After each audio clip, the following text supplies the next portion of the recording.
ಸಿದ್ಧಾರ್ಥ ಬುದ್ಧನಾದ ಗುರಿ ನೀವು ತಿಳಿಯಿರೆ. ಯುದ್ಧವಿಟ್ಟು ಪ್ರೀತಿ ಕೊಟ್ಟ ಕಥೆಯ ನೀವು ಕೇಳಿರೆ.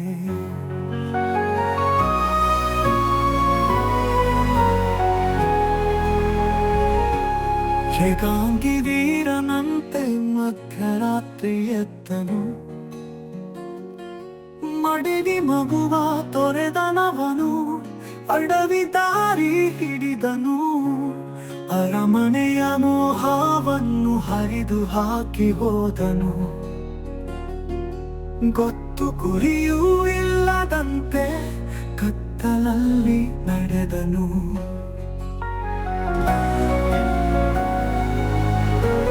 ಕಾಡು ಕಾಡು ಅಲೆದ ಅವಗೆ ನಾಡಿನರ್ಥ ಹೊಳೆಯಿತು. ಕೋಗಿಲೆಯ ಹಾಡದೊಂದು ದೂರದಿಂದ ಕೇಳಿತು. ಬೆಳ್ಳಿ ಚುಕ್ಕಿ ಬಾನಿನಲ್ಲಿ ಆಗ ತಾನೆ ಬೆಳಗಿತು. ಬೋಧಿ ವೃಕ್ಷದಲ್ಲಿ ಮಹಾಬೆಳಕೊಂದು ಕಂಡಿತು. ಮರವ ಅಪ್ಪಿದಂತ ಬಳ್ಳಿ ಹೂವ ಮುಡಿದು ನಕ್ಕಿತು. ಹಕ್ಕಿಯೊಂದು ತನ್ನ ಮರಿಗೆ ಗುಟುಕು ಕೊಟ್ಟು ಹಾರಿತು. ಹುಟ್ಟಿನಿಂದ ಇರುವೆ ಗುಂಪು ಸಾಲುಗಟ್ಟಿ ನಡೆಯಿತು. ಬೆಳ್ಳಕ್ಕಿ ಹಿಂಡು ಕಟ್ಟಿ ಬಾನಿಗೆ ನೀ ಹಾಕಿತು.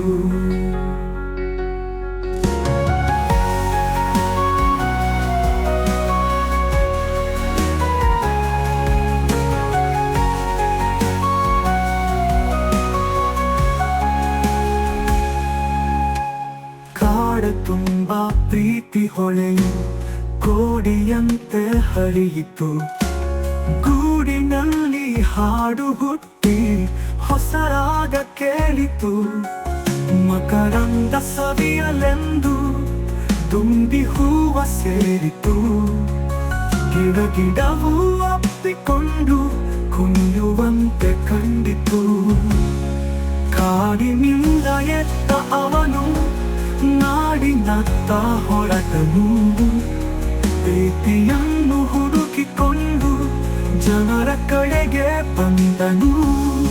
ತಪಸ್ಸಿಗಿಂತ ಜೀವ ಪ್ರೀತಿ ದೊಡ್ಡದೆಂದು ತಿಳಿದನು.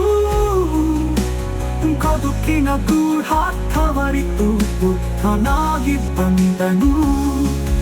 ಸಿದ್ಧಾರ್ಥ ಬುದ್ಧನಾದ ಬಳಿಗೆ ನೀವು ತಿಳಿದಿರೆ.